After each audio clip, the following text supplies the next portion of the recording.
तो good evening.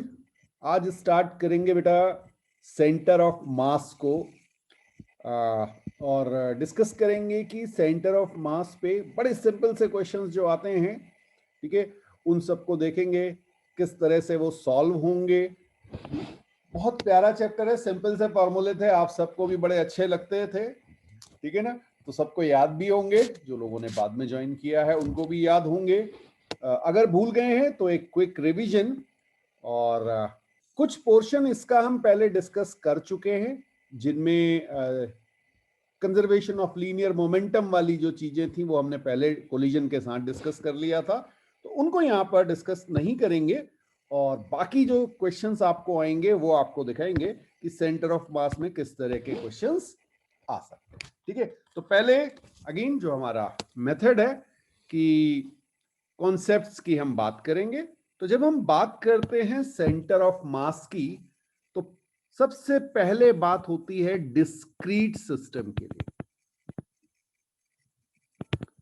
ठीक है। तो सिस्टम ऑफ एन पार्टिकल्स की जब हमने बात कही थी, तो यहां पे जब हम position vector of centre of mass लिखेंगे तो वो हमारे पास हो जाएगा m1r1 plus m2r2 up to mnrn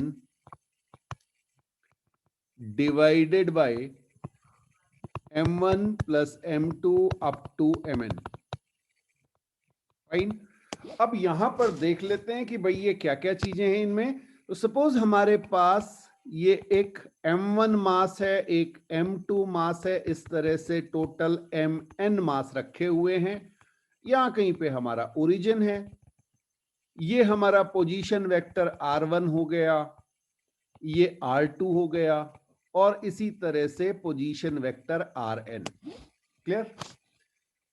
अब अगर हम बात करें in terms of x y and z centre of mass, तो इसी को एक्चुअली ये ज्यादा आसान हो जाता है। एक्स सेंटर ऑफ मास को हम लिख सकते हैं summation M I X I divided by summation M I, या इसको आप m1x1 plus m2x2 up to mnxn, याद है ना सबको, वेरी गुड।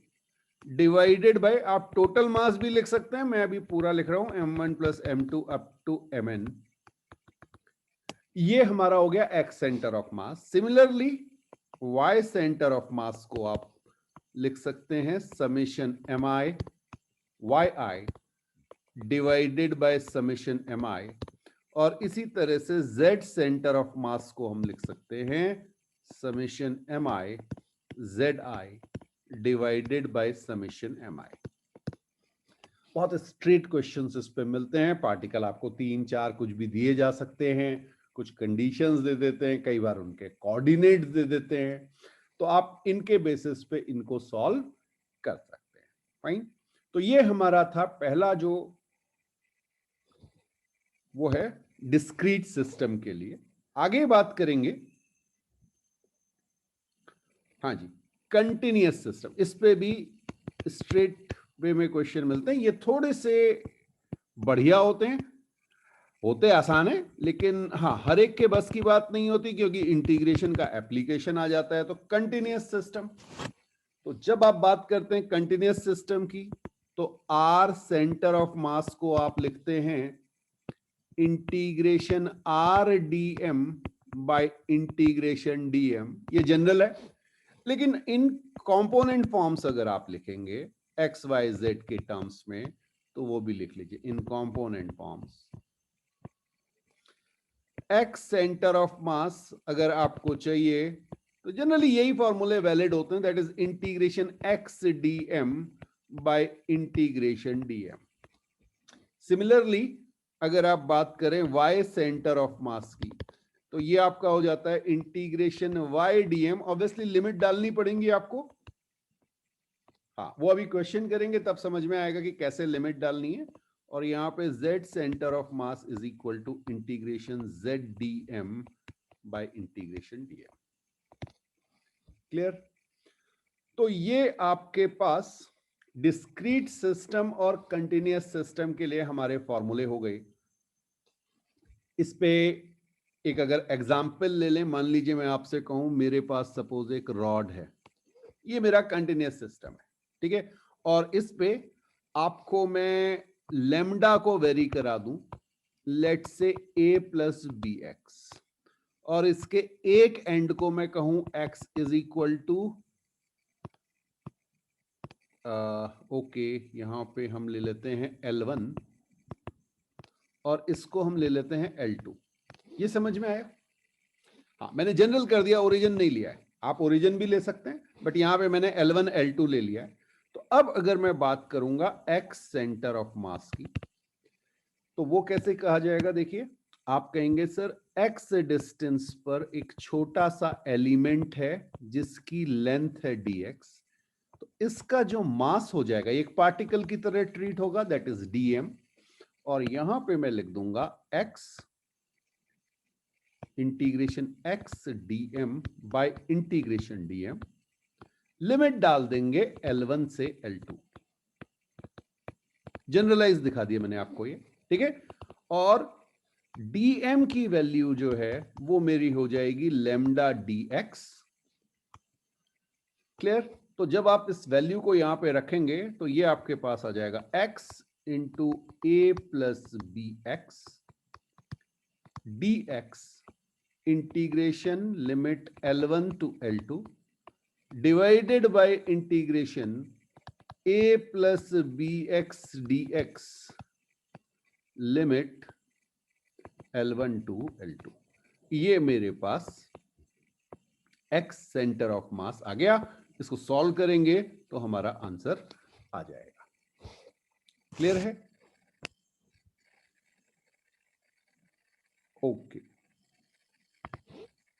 तो इस तरह से हम इन क्वेश्चंस को सॉल्व कर सकते हैं। ये हमारी लाइन की या रॉड के लिए हो गया, तो रॉड का सेंटर ऑफ मास अगर आपको निकालना है, आप किसी भी बॉडी का इस वे में निकाल सकते हैं।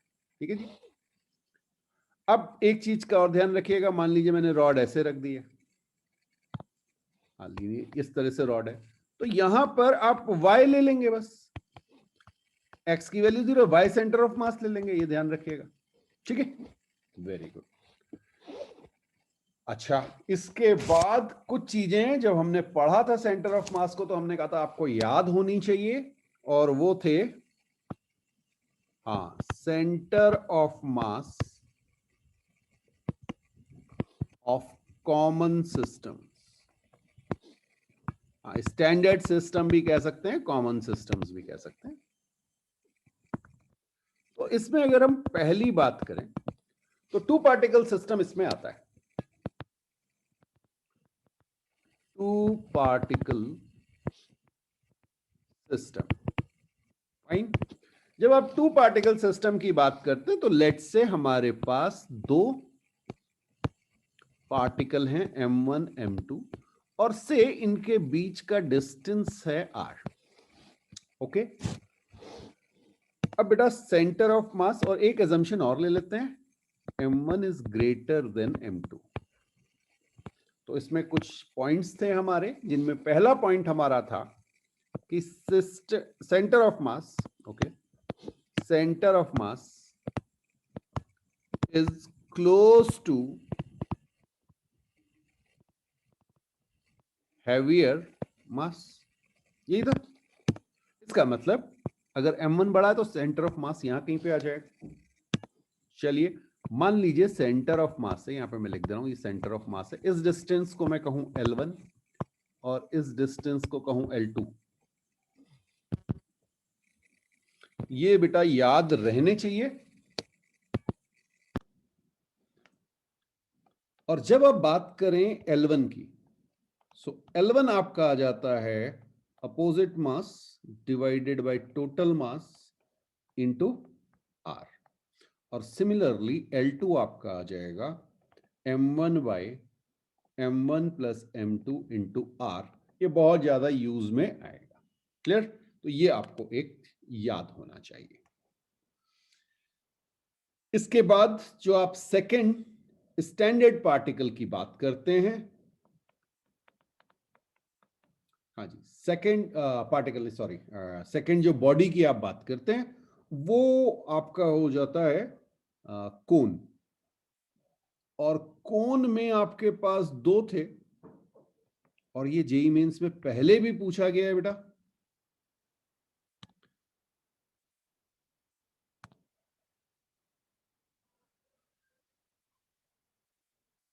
हाँ, 1 मिनट होल्ड कीजिएगा। हाँ, हॉलो कोन की बात कर रहे हैं। हॉलो कोन जब हम बात करते हैं बेटा, तो ये आपको कोन दिया हुआ मान लीजिए, तो आपको इसको एक तो इसका रेडियस दिया होगा और एक इसकी दी होगी हाइट। ठीक, अब ये बस चेक कर लीजिएगा कि आपसे कहां पूछा गया है। तो आपका जो सेंटर ऑफ मास होगा वो बेस पे, ये जो सेंटर है, बेस के सेंटर से हॉलो कोन में h/3 हाइट पर होगा। ये ध्यान रखिए, ठीक है। तो आप चाहें तो लिख लीजिए h/3 from centre of base. कई बार क्वेश्चन क्या करते हैं, यहां से पूछ लेते हैं, वर्टेक्स से पूछ लेते हैं। ठीक, तो थोड़ा सा इस चीज का ध्यान रखिएगा। इसी में नेक्स्ट जो आपका आ जाता है, थर्ड आप कह सकते हैं, वो कोन जो है आपका सॉलिड हो जाएगा, तब आ जाएगा। तो सॉलिड कोन भी डायग्राम बिल्कुल ऐसा बनेगा। थोड़ा सा ध्यान रखिएगा कि ये जब डायग्राम बन रहा है तो वो हॉलो और सॉलिड एक ही जैसे लगेंगे डायग्राम में, तो बस कहीं मेंशन होगा। तो अगर इसकी हाइट h है तो इस केस में ये आपका h/4 from centre of base. ठीक है, और यहां पे जब मैं बात कर रहा हूं तो ये मेरा y सेंटर ऑफ मास है, प्रोवाइडेड कि ये मेरा ओरिजिन है। तो x 0 हो जाएगा, सेंटर को ओरिजिन ले लीजिए, ओरिजिन आपको कहीं भी दिया जा सकता है, बट अगर नहीं मेंशन किया तो आप सेंटर को ओरिजिन लीजिए, और ये आपका y सेंटर ऑफ मास हो जाएगा। क्लियर? बिल्कुल, इसे नोट कीजिए, फिर आगे बात करते हैं। नेक्स्ट जो है वो लिखिएगा बेटा, कौन सा हो गया, थर्ड फोर्थ, ओके, फोर्थ आपका हो गया, ये लिखिएगा सेमी सर्कुलर रिंग। ठीक है, थोड़ा सा बस ये ध्यान दीजिएगा कि डायग्राम आपको कैसे दिया होगा। मान लीजिए इस तरह से दिया होगा आपको, ये आपकी सेमी सर्कुलर रिंग है, तो इसका यहां कहीं पे सेंटर होगा, और ये रही आपकी लाइन ऑफ सिमेट्रिक। तो ध्यान रखिएगा, अगर आपकी यूनिफॉर्म बॉडी है तो सेंटर ऑफ मास हमेशा लाइन ऑफ सिमेट्री पे होगा। ठीक है, इसी पे कहीं लाई कर रहा होगा। तो सेंटर ऑफ मास यहां पे लाई करता है, जो सेंटर से आपकी हाइट h, अगर मैं आपको कहूं, या x, जो भी आपको कहें, y कह लीजिए इसे, y सेंटर ऑफ मास। ठीक है, सो y centre of mass is 2r/π। हाँ, ये साइन थीटा और कॉस थीटा का जो हमने एवरेज निकाला था ना, याद है, 2i/π, एसी में भी आया था, वहीं से आ जाता है। तो ये है 2r/π।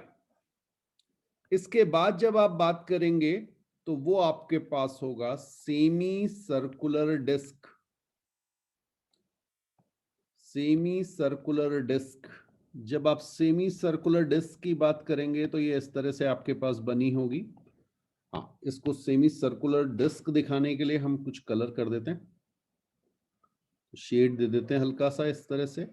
तो ये हमारा कंफर्म हो जाएगा कि ये डिस्क है। पहला वाला रिंग था, तो पहले वाले में अगर आप देखेंगे तो मास डिस्ट्रीब्यूशन यहां पर है,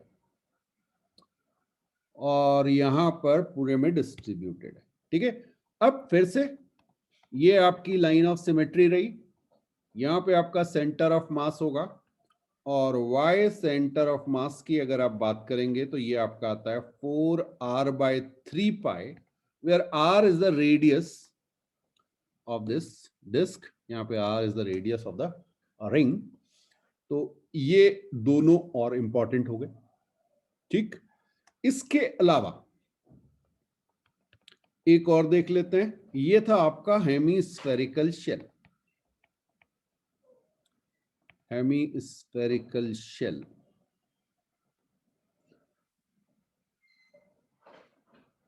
ये कुछ इस फॉर्म में बनेगा। हाँ जी, ठीक है। अगर इसका रेडियस r है तो अगर आप देखें y centre of mass, y centre of मास ये सेंटर से कुछ हाइट पे होगा, ठीक। और ये बड़ा बढ़िया था हेमिस्फेरिकल सेल को अगर आप याद रखेंगे, ये था r/2, बिल्कुल ये मिड पॉइंट आता है, ठीक है। और इसके बाद सॉलिड हेमिस्फीयर,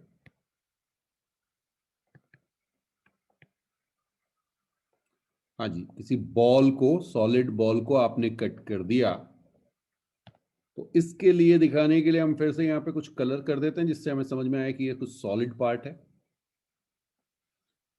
और ये इसका सेंटर रहा,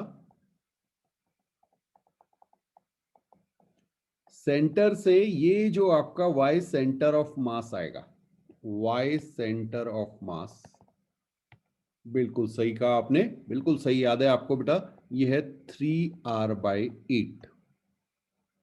ओके, तो इतने स्टैंडर्ड शेप्स हैं जिनके आपको सेंटर ऑफ मास याद होने चाहिए।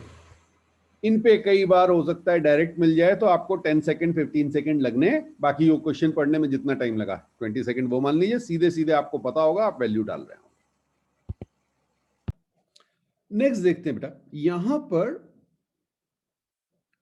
कई बार आपको मिलता है कॉम्बिनेशन ऑफ स्टैंडर्ड शेप, ठीक है।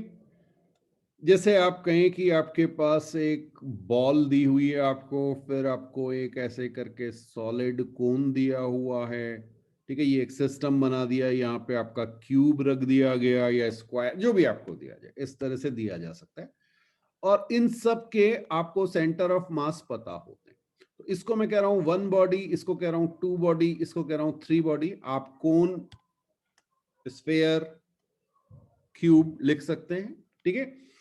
तो आपको कहीं ना कहीं एक ओरिजिन अगर गिवन है तो अच्छी बात है, नहीं तो आप एज्यूम कर लीजिए, और उसके बेसिस पे आपको m1, हाँ जी, ये जैसे है इसका आपने एज्यूम कर लिया कि सारा का सारा मास m1 यहां पे है, ठीक। इसी तरह से ये आपका m2 हो गया, ये डिस्टेंस आप कैलकुलेट करेंगे, ठीक है। सपोज आपने इसको ओरिजिन मान लिया है,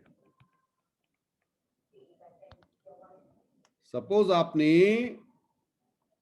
स्फेयर के सेंटर को ओरिजिन मान लिया, तो ये आपके कोऑर्डिनेट्स हो जाएंगे 0, x1, 0, हाँ जी, x2, 0, ये आ गया, ठीक है। बिल्कुल, अब आप इसमें ऐसे कह सकते हैं कि m1 x1 और y1 ये कोऑर्डिनेट्स हो गए, m2 x2 y2 ये आपके क्यूब के हो गए, थर्ड बॉडी के m3 x3 y3। अब ये बस ध्यान रखिएगा कि आपको 2D बॉडी दी गई है या 3D बॉडी, ठीक। फिर आपसे जो भी पूछा जाए, सपोज आपको कैलकुलेट करना है x सेंटर ऑफ मास, तो अच्छा यहां पे मैं आपको और दिखा दूं, थर्ड जो है मेरा यहां पे आएगा कोन का सेंटर ऑफ मास, तो ये वाला डिस्टेंस आप निकाल लेंगे, ठीक है, ये आपका x3 हो जाएगा। तो x centre of mass is m1 x1 plus m2 x2 plus m3 x3 divided by m1 plus m2 plus m3, fine. इसी तरह से y सेंटर ऑफ मास भी निकाल सकते हैं। तो हमने क्या किया, हमने पूरे मास को एक पॉइंट की तरह ट्रीट किया और उसको सेंटर ऑफ मास पे एज्यूम कर लिया, उसके बेसिस पे हमने कोऑर्डिनेट्स निकाले ओरिजिन एज्यूम करके, और नया सेंटर ऑफ मास पूरे सिस्टम का हम कैलकुलेट कर लेंगे। तो this is system of systems, ठीक है, ओके। यहां पर एक चीज और आती है, ठीक, वो भी आपको दिखा देते हैं। ध्यान रखिएगा, in case of 3D bodies, जैसे स्फेयर अभी मैं आपसे कह रहा था, ठीक, mass is proportional to volume if uniform bodies and density same. समझ में आया? हाँ, तो 3 बॉडी, तो आप डायरेक्टली मास को वेलोसिटी के प्रोपोर्शनल रख देंगे, तो आपका फॉर्मूला जो है वो आपका बन जाएगा x centre of mass is equal to m1 की जगह v1 आ जाएगा, v1 x1 plus v2 x2 plus v3 x3 divided by v1 plus v2 plus v3। Clear? 3D bodies में बिल्कुल इसी वे में in case of laminar bodies या 2D bodies generally ये दिया जाता है, लेकिन ऐसा नहीं कि 3D बॉडीज नहीं दे सकते हैं। एडवांस में तो लीनियर बॉडी भी आया हुआ, वो भी दिखाएंगे आपको। इन केस ऑफ लेमिनर बॉडीज या 2D, ठीक है, thickness same and material same, अगर ऐसा दिया हुआ है आपको, तो आप directly x centre of mass को लिख सकते हैं a1 x1 plus a2 x2 plus a3 x3, और भी अगर हैं तो आगे भी जा सकते हैं आप, divided by a1 plus a2 plus a3। Clear? हाँ, और ये क्वेश्चन हमने पहले भी किया था, जिन लोगों ने अभी ज्वाइन किया उनके लिए बता दूं बेटा, कई बार आपको लीनियर दे देते हैं। जैसे आईआईटी में क्वेश्चन आया था, तो उसमें उन्होंने इसकी आपकी इंक दी हुई थी और इंक से आपने डायग्राम बनाया हुआ है, तो इस तरह से उन्होंने, हाँ जी, ये दे दिया था, ठीक है, और इन सब की लेमडा दी हुई थी, that means mass per unit, linear mass density, ठीक है। तो ये सपोज 6 लेमडा दे दी, इसके लिए 2 लेमडा दे दी, आइस के लिए लेमडा यूज किया, एक एग्जांपल ले लेते हैं, और इनकी लेंथ दी हुई है आपको, ठीक है, और सबके कोऑर्डिनेट्स दिए हुए।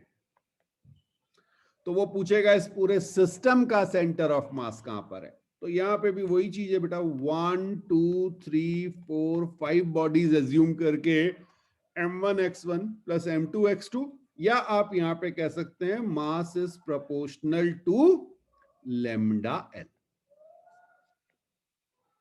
ये समझ में आया? Mass is equal to lambda l भी रख सकते हैं आप, बिल्कुल बिल्कुल, ठीक है।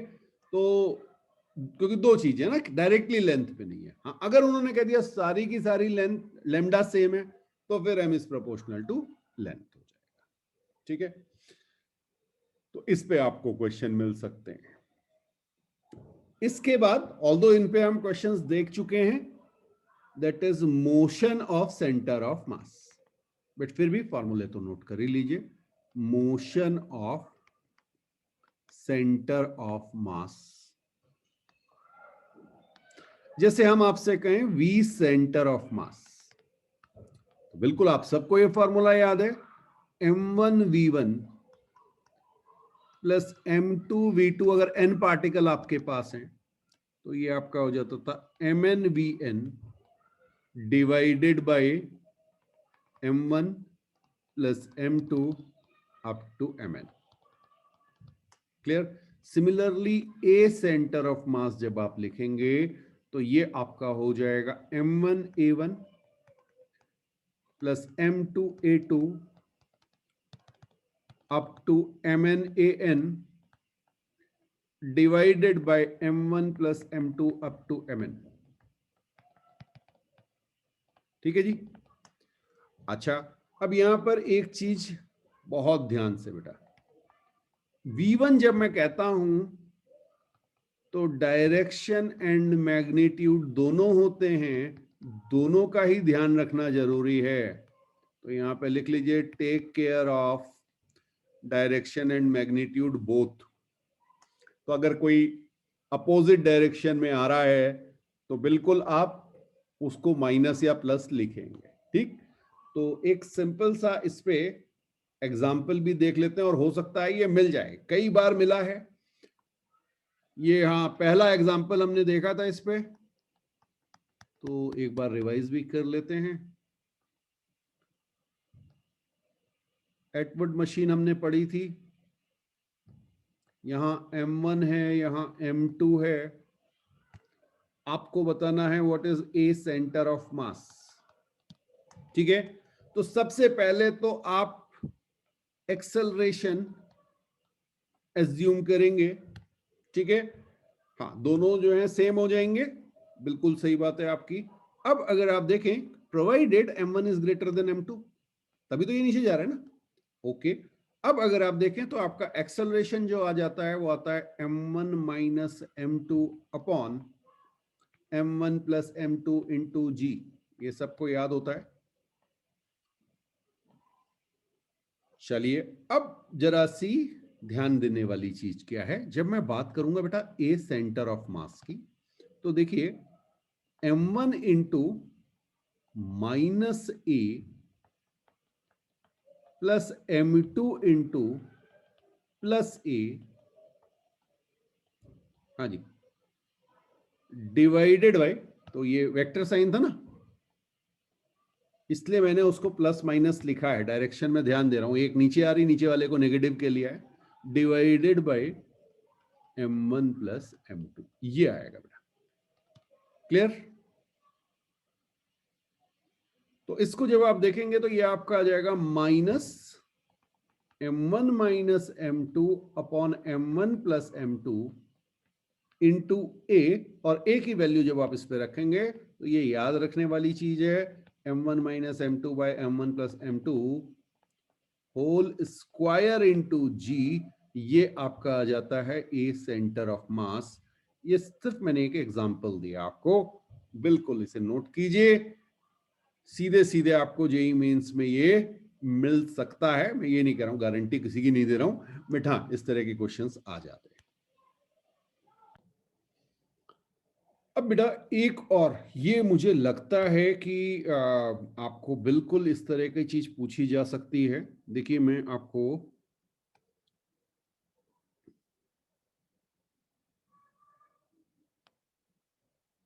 हाँ जी, कुछ इस तरह से आपको दिया होगा, कोई भी एंगल दिया जा सकता है। क्लियर? सपोज ये आपको दे दिया गया θ1, ये आपको दे दिया गया θ2, फाइन, और यहां पे आपके पास लगा दी गई है पुली, बिल्कुल जनरलाइज कर रहा हूं मैं इसे, यहां पे मैंने ले लिया मास M1, ये इधर पुली से गया और इधर आ गया आपका मास M2, फाइन। अब दोनों मास इक्वल भी दिए जा सकते हैं, आपको चेक करना पड़ेगा कि ये किधर जा रहा है। ठीक है, मान लीजिए ये इस डायरेक्शन में जा रहा है, समझ में आ रहा है? तो अब आप इसका एक्सेलरेशन A1 और इसका एक्सेलरेशन A2, मैग्नीट्यूड सेम होगा लेकिन डायरेक्शन अलग होगी। तो इस पे एक बहुत प्यारा क्वेश्चन बनता है, ये हमने क्लास में भी किया था, जिसमें हमने इसे 30 डिग्री दे दिया था आपको, और इसको 60 डिग्री कर लेते हैं और इसको 30 डिग्री कर लेते हैं, ये दे दिया था।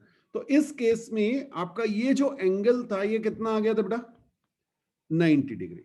ठीक है, अब जरा सी ध्यान दीजिएगा, मान लीजिए इस तरह से मेरे पास ये बन रहा है और ये एंगल जो है मेरा ये 90 डिग्री है, यहां पे मैंने एक पुली लगा दी।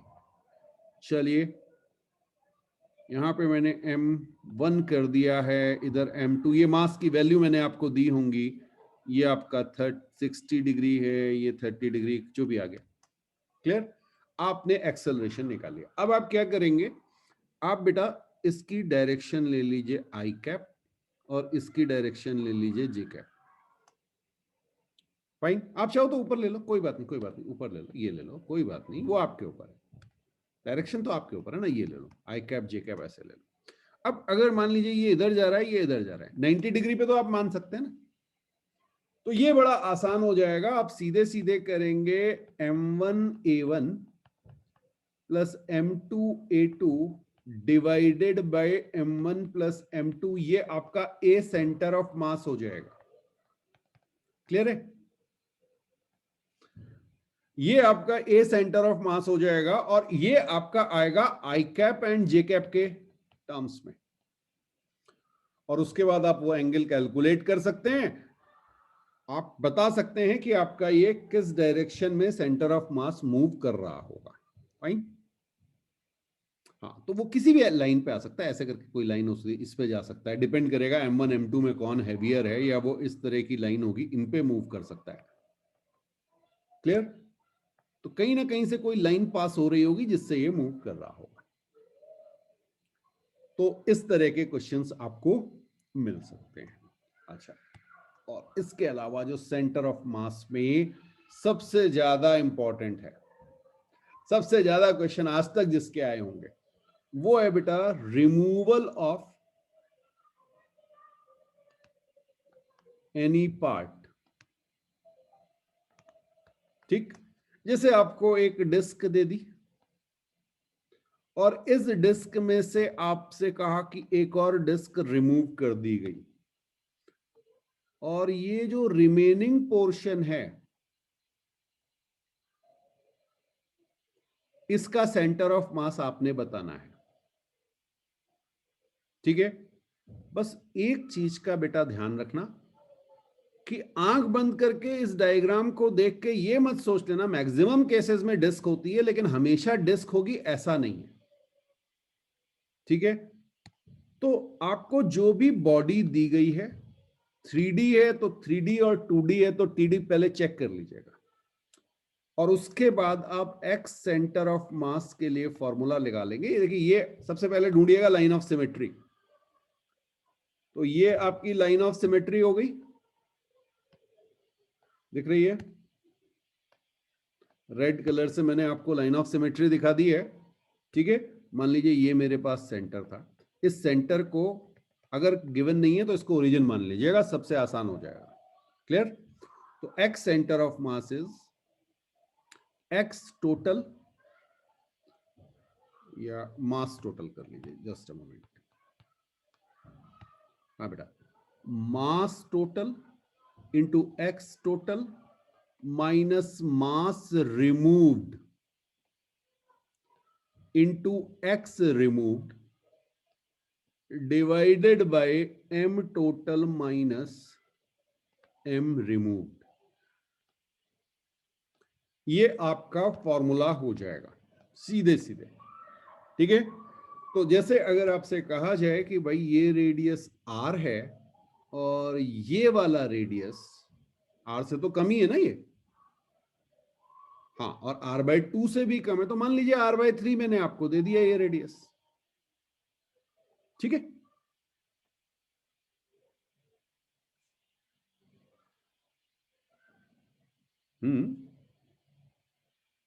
चलो r/6 ले लो, ये लो r/6 ले लो।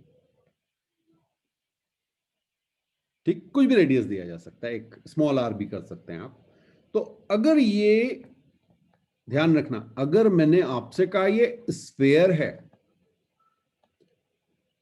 ठीक, तो आप एक्स सेंटर ऑफ मास के लिए क्या फॉर्मूला लगाएंगे? v total x total minus v removed x removed divided by v total minus v removed. और अगर मैंने आपसे कहा कि ये मेरे पास डिस्क है, तो फॉर्मूला चेंज हो जाएगा, x centre of mass is equal to a total x total minus a removed x removed divided by a total minus a removed. बस इतना सा अगर आप थोड़ा सा ध्यान रखें तो आपसे कभी गलती नहीं होगी। सब कुछ आने के बाद जो कई बार -1 लेके आ जाते हैं जल्दीबाजी में थोड़ी सी, वो ये सब चीजों का ध्यान रखना पड़ता है। तो चलिए फिर क्वेश्चंस को देखते हैं जो जेईई मेंस 2020 में आए हैं सेंटर ऑफ मास से रिलेटेड। सो पहला क्वेश्चन जो जेईई मेंस 2020 में आया, 3 point particles of mass 10 kg, 1.5 kg and 2.5 kg are placed at 3 corners of a right angle triangle of sides 4 centimeter, 3 centimeter and 5 centimeter as shown in the figure. The center of mass of the system is at a point. Okay, बिल्कुल basic method से करेंगे, बड़े आसान से question होते हैं, verbally भी कर सकते हैं, लेकिन जल्दीबाजी करने की कोई जरूरत नहीं। आप क्या कीजिए, देखिए सारे में जो डिस्टेंसेस दिए गए हैं वो 1 kg मास से दिए हुए हैं, है ना। तो बस आप इसको ओरिजिन ट्रीट कर लो, तो यहां से आपको डिस्टेंसेस मिल जाएंगे। अब आप x सेंटर ऑफ मास और y सेंटर ऑफ मास आपको कैलकुलेट करना है। फॉर्मूला आपको पता है, m1 m2 m3 आपको दिया हुआ है। इसको आप 1 मान लो भाई, इसको 2 मान लो, इसको 3 मान लो, कोऑर्डिनेट्स चाहो तो लिख लो। तो ये 0 0 लिख ही दिया हमने, ये क्या हो जाएगा, सेंटीमीटर में ही लिख लो 4 0,4, और इसको क्या लिख लेंगे 3,0। ठीक है, हाँ एक बार कोशिश कीजिए फिर बात करते हैं। ओके, तो यहां से अगर आप देखें तो बिल्कुल सही बात है, आप लोगों के आंसर जो है बड़ी जल्दी से आ जाएंगे। देखिए 1 × 0 प्लस 2.5 × 0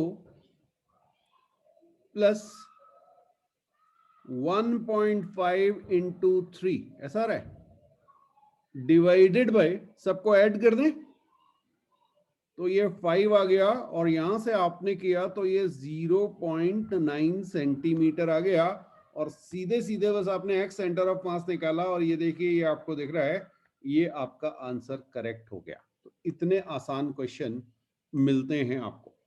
फाइन, एक और क्वेश्चन देखते हैं। नेक्स्ट क्वेश्चन है, the coordinates of centre of mass of a uniform flag shaped lamina thin flat plate of mass 4 kg, the coordinates of the same are shown in figure। okay, ये आपको दिखाया हुआ है। तो इसमें पूछा है कि उसने सेंटर ऑफ मास कहां पर होगा। ठीक है, अब इसके बड़ा सिंपल सा तरीका है भाई, ये ओरिजिन आपको गिवन है, यहां तो कुछ सोचना भी नहीं है। तो बस हम ये देख लें कि ये हमारे पास 1 लेंथ है, ठीक है, ये हमारे पास 2 लेंथ है, और इसकी अगर हम बात करें तो 1 लेंथ है। ठीक, ये अगर हम बात करें तो 2 लेंथ है। तो मैं क्या करता हूं, मैं इसके इस पोर्शन को सेपरेट करना चाहूंगा बेटा, दो पार्ट में, क्योंकि एल शेप का तो मुझे पता नहीं, लेकिन रेक्टेंगल का तो मुझे पता है, तो मैंने इसको इस तरह से सेपरेट कर दिया है। ठीक है, अब अगर आप इसका साइज देखें तो ये आपका 2/1 है, और ये भी 2/1 है। चेक कर लो एक बार, दोनों की डायमेंशन सेम है, यानी एरिया सेम होगा। इसका मतलब अगर ये 4 kg का है तो ये अपर वाला 2 kg और लोअर वाला भी 2 kg, दोनों के मास आपको मिल गए। ठीक है, तो यहां पर मैं दो बॉडीज लिख दे रहा हूं, m1 m2, और दोनों के मास 2 kg हो गए हैं। अब मुझे इनके कोऑर्डिनेट्स लिखने हैं, समझ में आया। तो अगर आप कोऑर्डिनेट्स लिखेंगे इस वाले के, ये फर्स्ट कह रहा हूं, इसे फर्स्ट कह दिया हमने। ठीक, तो ये आपका x जो है वो 0.5, 1 ये आ रहा है, देखो यहां कहीं पे सेंटर ऑफ मास होगा इसका, ब्लू कलर से आपको दिखा दूं, यहां कहीं पे। ठीक है, अच्छा, और ऊपर वाले को अगर आप देखेंगे तो यहां कहीं पे आना चाहिए सेंटर ऑफ मास। तो ये जब आप x देखेंगे तो x तो आपका, क्योंकि ये डिस्टेंस जो पूरा आपको दिख रहा है ये 2 है, तो x तो आपका 1 आ जाएगा। चेक कर लो, आराम से चेक कर लो। हाँ, और जो y को सेंटर ऑफ मास आएगा दैट इज 2.5। ये अगर क्लियर हो गया तभी आगे बढ़ते हैं बेटा। चेक कर लीजिएगा, m1 m2 जो है मैंने आपको दिखा दिया। ठीक है, चलिए अब अगर आप बात करेंगे m1 m2 x1 x2 आपको पता है, तो आप x सेंटर ऑफ मास निकाल लीजिए, 2 × 0.5 प्लस 2 × 1 डिवाइडेड बाय 2 प्लस 2, और ये आपका आ जाएगा,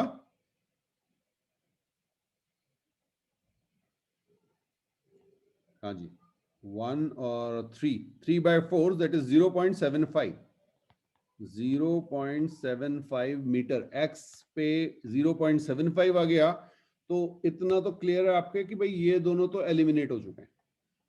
अब बचे हैं a और b, तो भाई y सेंटर ऑफ मास निकालिए।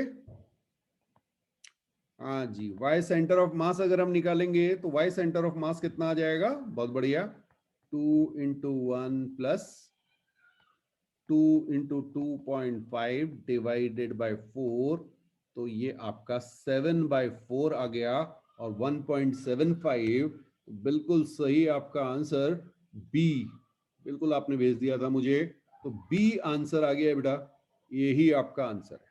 ठीक है, वेरी गुड। तो इतने आसान क्वेश्चन आपको मिल रहे हैं। चलिए एक और देखते हैं। सो नेक्स्ट क्वेश्चन हमारा है, square shaped hole of side L is equal to a by 2 is carved out at a distance d is equal to a by 2 from the center O of a uniform circular disk of radius a. If the distance of the center of mass of the remaining portion from O is minus a by x, find the value of x to the nearest integer. बिल्कुल, तो जैसे हम आपको कह रहे थे removal वाले questions मिलते हैं, ये उसका एक एग्जांपल है, और अगेन जेईई मेंस 2020 में भी ये था अवेलेबल। ठीक है, तो एक बार कोशिश कीजिए, फिर मैं इसको डिस्कस करता हूं आपके साथ। ओके, तो देखिए यहां पर ये जो हमने ओ लिया हुआ है, ये हमारा ओरिजिन है, क्योंकि यहां से डिस्टेंस हमें निकालना है। क्लियर? तो अब अगर हम देखें तो यहां पर भाई एक्स सेंटर ऑफ मास ही निकालना है, तो एक्स सेंटर ऑफ मास के लिए हमारे पास जो मैंने आपको फॉर्मूला दिया था, m total x total minus m removed x removed divided bye m total minus m removed, ये फॉर्मूला था। अब क्योंकि इन्होंने पहले ही कह दिया है कि यूनिफॉर्म सर्कुलर डिस्क है, तो हम इस मास को सिंपली रिमूव कर सकते हैं विद एरिया। ठीक है ना, क्योंकि स्क्वायर और सर्कल दिया हुआ है। तो चलिए देखते हैं जरा। तो यहां पे A total A removed by A total minus A removed, इस तरह से हम फॉर्मूला लिख देंगे। ओके, अब सबसे पहले ए टोटल क्या हो गया? ए टोटल आपका हो गया बेटा पाई ए स्क्वायर। ठीक है, अब यहां पर एक्स टोटल की जब आप बात करेंगे तो वो 0 आ जाएगा, क्योंकि ये ओरिजिन लिया हुआ है आपने। इसी तरह से ए रिमूव्ड की अगर आप बात कर रहे हैं तो स्क्वायर हो गया बेटा, तो ये आपका एरिया आ गया ए स्क्वायर बाय 4। बिल्कुल सही, रागनी का आंसर सही आ चुका है, ए स्क्वायर बाय 4। और एक्स रिमूव्ड की जब आप बात करेंगे तो ये आप अब ये दिया हुआ, ये देखिए यहां दे दिया इसने d, d is equal to a by 2 दे दिया भाई, तो यहां पर ए बाई 2 लिख दो। क्लियर हो गया? बस अब फॉर्मूले में डालना है और आपका आंसर आ जाएगा। तो फॉर्मूले में डाल देते हैं, पाई ए स्क्वायर इंटू, ये तो 0 आ जाएगा। ठीक है, मैं पूरा आपको शो करके दिखा रहा हूं, बट ये क्लियर होता है यार, ये अगर ओरिजिन मान लिया तो ये पहला वाला टर्म तो 0 ही हो जाता है। अब दूसरा जो है वो आपका हो जाएगा A square by 4 into A by 2 divided by pi A square minus A square by 4। ये बन रही है क्वेश्चन। चलिए अब इसको आगे सॉल्व करें फर्दर, तो ये हमारे पास बन जाएगा माइनस ए क्यूब, 8 नीचे आएगा तो इसको हम सिंपली लिख सकते हैं 8 पाई A square minus 2 A square, ऐसा बन गया। और इसको आप लिख सकते हैं माइनस ए बाय, बिल्कुल सही बात, 8 पाई माइनस 2। क्लियर है? और ये आपको गिवन है माइनस ए बाय एक्स, तो एक्स की वैल्यू आपकी आ गई 8 पाई माइनस 2, और नियरेस्ट इंटीजर में क्या है, तो भाई ये आपका 25 हो गया, 25 माइनस 2 दैट इज 23, तो 23 आपका आंसर आ गया। यहां पर बस आपको 23 लिखना था, you will get full 4 marks.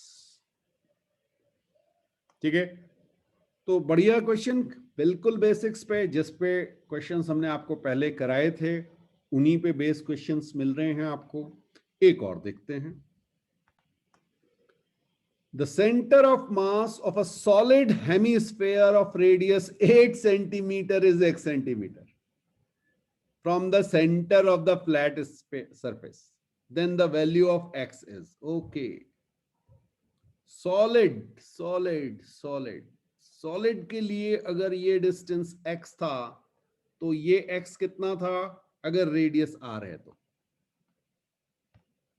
हाँ जी, सॉलिड के लिए था 3r/8, याद आया सबको? और r आपको दिया हुआ है 8 सेंटीमीटर, तो 3 इंटू 8 सेंटीमीटर बाय 8, मैं तो कैलकुलेट करके दिखा रहा हूं, ये जरूरत ही नहीं थी, सीधे सीधे आंसर दिख रहा था, 3 सेंटीमीटर है। क्लियर? वेरी गुड बेटा, वेरी गुड। तो ये देखिए, ये क्वेश्चन, अब ऐसे क्वेश्चन मिल रहे हैं, 4 में करा चुका हूं आप, ठीक है। कुछ क्वेश्चंस को मैंने आपसे पहले ही कहा जो लीनियर मोमेंटम से या वेलोसिटी से रिलेटेड थे, उनको हम पहले ही डिस्कस कर चुके हैं। तो सारे क्वेश्चन बड़े सिंपल मिलते हैं, ऐसा नहीं है कि बहुत ज्यादा टेंशन लेने की जरूरत है। आपने जितनी चीजें पढ़ी हुई हैं, जो आपको पढ़ाया गया है, उनके बेसिस पे आप इन सब को बड़ी इजीली सॉल्व कर सकते हैं। बस हाँ, उन सारी चीजों का रिवीजन जरूर कर लें। नेक्स्ट क्वेश्चन जो है, shown in figure when a spherical cavity centred at O of radius 1 is cut out of a uniform sphere of radius r. The center of mass of remaining shaded part of sphere is at G, i.e. on the surface of the cavity. R can be determined by the equation. चलिए solve भी नहीं कराई, ठीक है ना, equation बना के छोड़ देना है। तो अब बस ध्यान देने वाली बात यह है कि यहां अगर आप देखें तो कुछ आपको हिंट दिया गया है, ये स्फेयर कहा है, और जैसे ही आपसे स्फेयर कहा, आपने कहा भाई ये तो मेरे पास 3D बॉडी है। क्लियर? हाँ, तो बिल्कुल बिल्कुल आप ट्राई कीजिए, 3D बॉडी के लिए आपको ट्राई करना है, फिर डिस्कस करते हैं, बिल्कुल ट्राई कीजिए।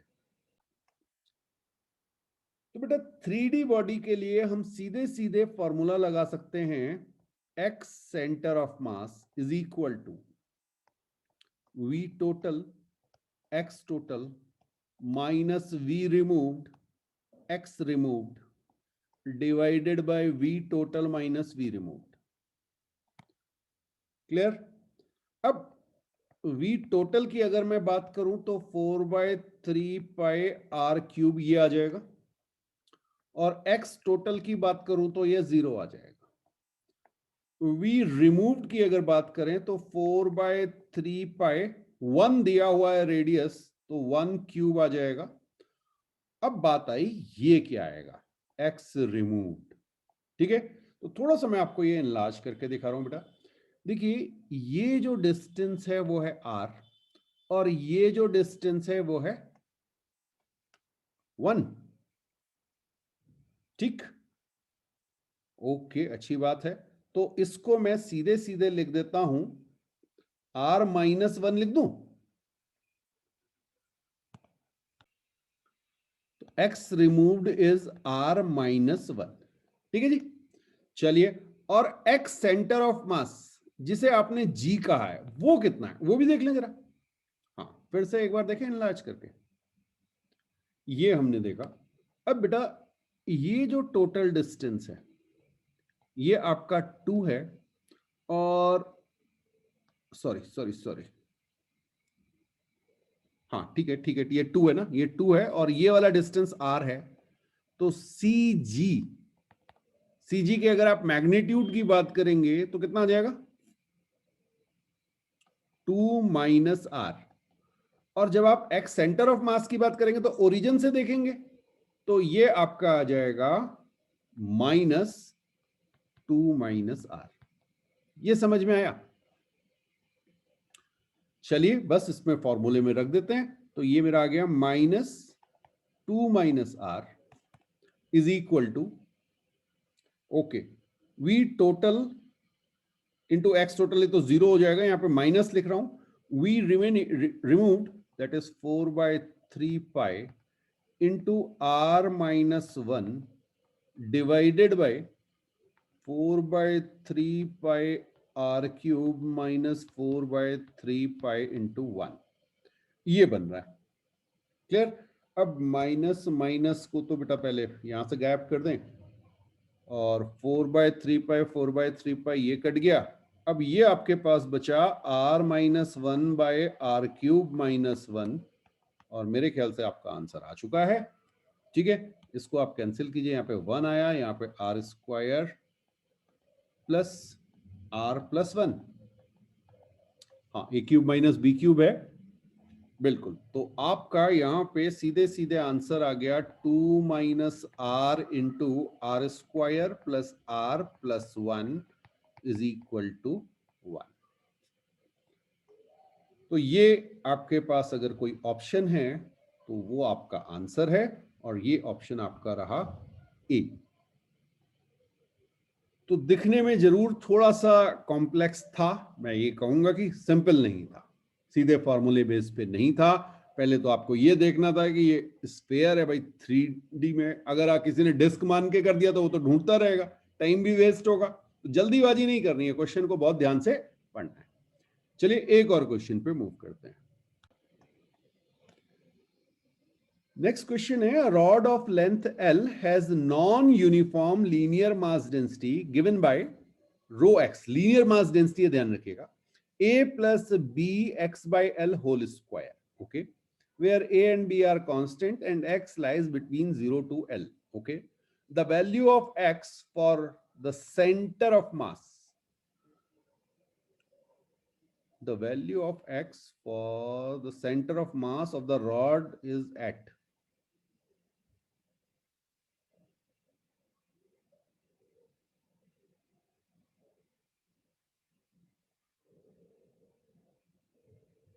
नहीं इसमें कुछ कुछ गड़बड़ है बेटा, ये होना चाहिए, the value of centre of mass होना चाहिए। ठीक है, हाँ, या centre of mass value of, ये काट दीजिए, ये काट दीजिए, the centre of mass of the rod is at, उसकी पोजीशन बतानी है बेसिकली आपको। हाँ, ये क्वेश्चन बनाने में लिखने में कुछ गड़बड़ हो गई है।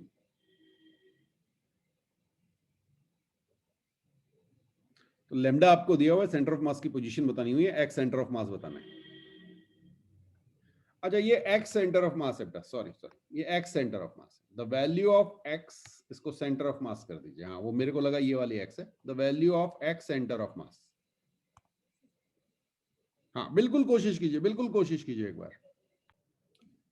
तो अब बेटा अगर आप इस क्वेश्चन में देखें, a rod of length L has a non uniform linear mass density, तो हमने सबसे पहले तो एक रॉड बना देनी है। तो ये हमने रॉड ले ली अपनी, ठीक है, और ये रॉड हमारी शुरू हो रही है x इज इक्वल टू 0 से और ये गई है हमारी x is equal to L तक, और यहां से हमने x डिस्टेंस पर एक छोटा सा पार्टिकल एज्यूम कर लिया जिसकी लेंथ है dx। तो हमारे पास जो मास dm आएगा वो आपका हो जाएगा लेमडा dx। यहाँ पे आपको लेमडा जो है वो रो एक्स दिया हुआ है, ये ध्यान रखिएगा। लीनियर मास डेंसिटी को हम लेमडा कहते हैं, यहाँ रो दे दिया तो परेशान मत हो जाइएगा। हाँ, अगर ये mass density, volume mass density दी होती, ठीक है ना, तो फिर आपको एरिया से डिवाइड करना होता, क्रॉस सेक्शनल एरिया से, तो वो थोड़ा सा ध्यान रखिए। अब अगर आप देखें तो x सेंटर ऑफ मास के लिए हमने आपको बताया था इंटीग्रेशन x dm की जगह लिख देंगे lambda dx divided by integration lambda dx, limit हो जाएगी 0 से L।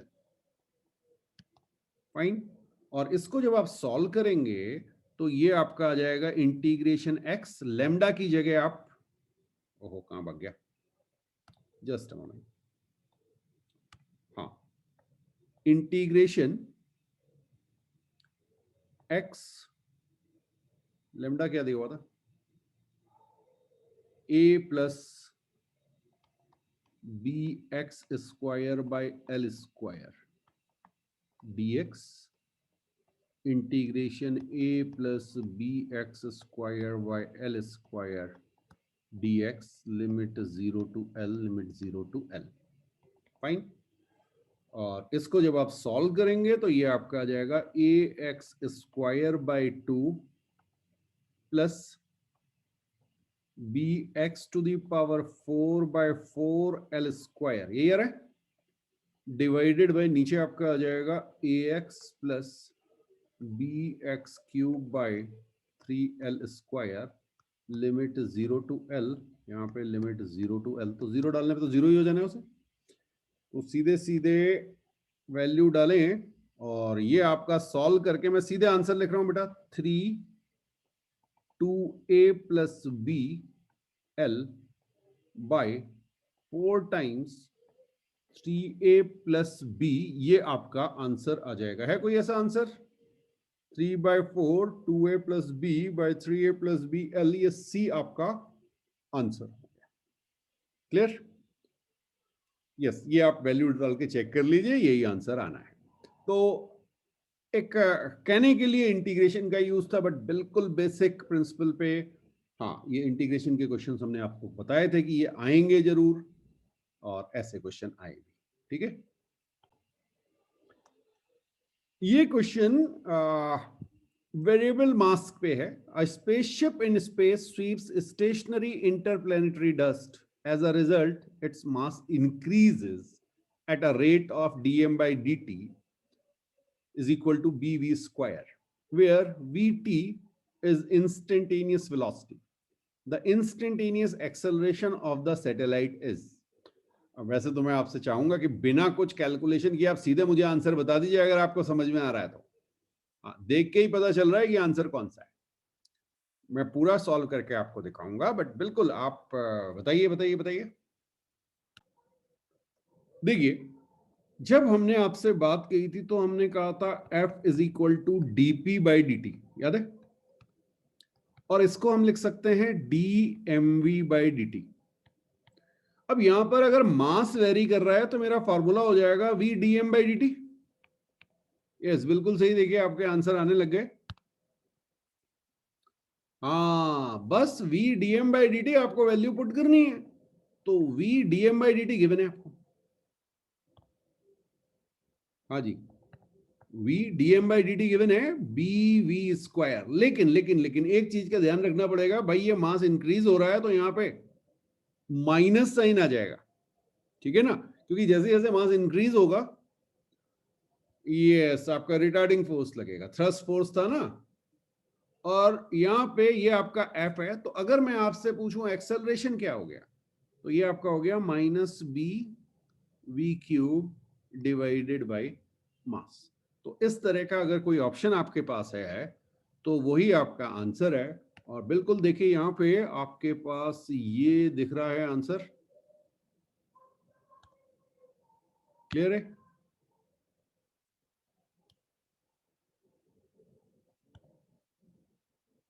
तो ये आपके जो सेंटर ऑफ मास के प्योर क्वेश्चंस या जो आपके वेरिएबल मास के क्वेश्चंस बचे हुए थे, क्योंकि मोमेंटम वाले क्वेश्चंस हम पहले डिस्कस कर चुके थे, तो ये आपके क्वेश्चंस जो इस बार 2020 जेईई मेंस में आए। नेक्स्ट क्लास में बात करेंगे मोमेंट ऑफ इनर्शिया से रिलेटेड क्वेश्चंस, उसके कुछ कॉन्सेप्ट्स के। तब तक के लिए बाय बाय, गुड नाइट।